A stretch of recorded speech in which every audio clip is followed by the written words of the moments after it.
5 വർഷം എന്തൊക്കെ കാട്ടിക്കൂട്ടിയാലും അവസാന 6 മാസം നമ്മളെ നോക്കിയൊന്ന് ചിരിച്ചാൽ നമ്മളെല്ലാം മറക്കും. ഇവരെന്ത് നീട്ടിത്തന്നാലും നമ്മളത് വാങ്ങും. നമ്മുടെ ഈ മറവിയാണ് ഈ നാടിന്റെ ശാപം. തെരഞ്ഞെടുപ്പ് പ്രഖ്യാപിച്ചാൽ ഇവർക്ക് നമ്മളോട് ഭയങ്കര സ്നേഹമാണ്. ഒരു കാരണത്തടിച്ചാൽ മറുകരണം കാണിച്ചു തരും.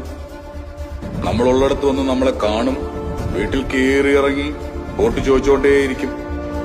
എന്നാൽ ജയിച്ചാലോ, ഇവരെ കാണാൻ ഇവരുടെ ബംഗ്ലാവിന്റെ മുൻപിൽ നമ്മൾ ക്യൂ നിൽക്കണം. വാഗ്ദാനങ്ങൾ നൽകി ജനങ്ങളെ പറ്റിച്ച ജനപ്രതിനിധികളെ ജനങ്ങൾ പിടിച്ചു നിർത്തിയാലേ നമ്മുടെ രാജ്യം ജനാധിപത്യ രാജ്യമാകും. എന്തിനാണ് നമ്മൾ ജനപ്രതിനിധികളെ കാണുമ്പോൾ കുമ്പിടുന്നത്? അവരല്ലേ നമ്മളെ കാണുമ്പോൾ കുമ്പിടേണ്ടത്? അവർക്ക് നമ്മളല്ലേ അധികാരം വാങ്ങിക്കൊടുത്തത്? ഓരോ തെരഞ്ഞെടുപ്പിനും കോടികളാണ് ചെലവഴിക്കുന്നത്. എന്തിന്?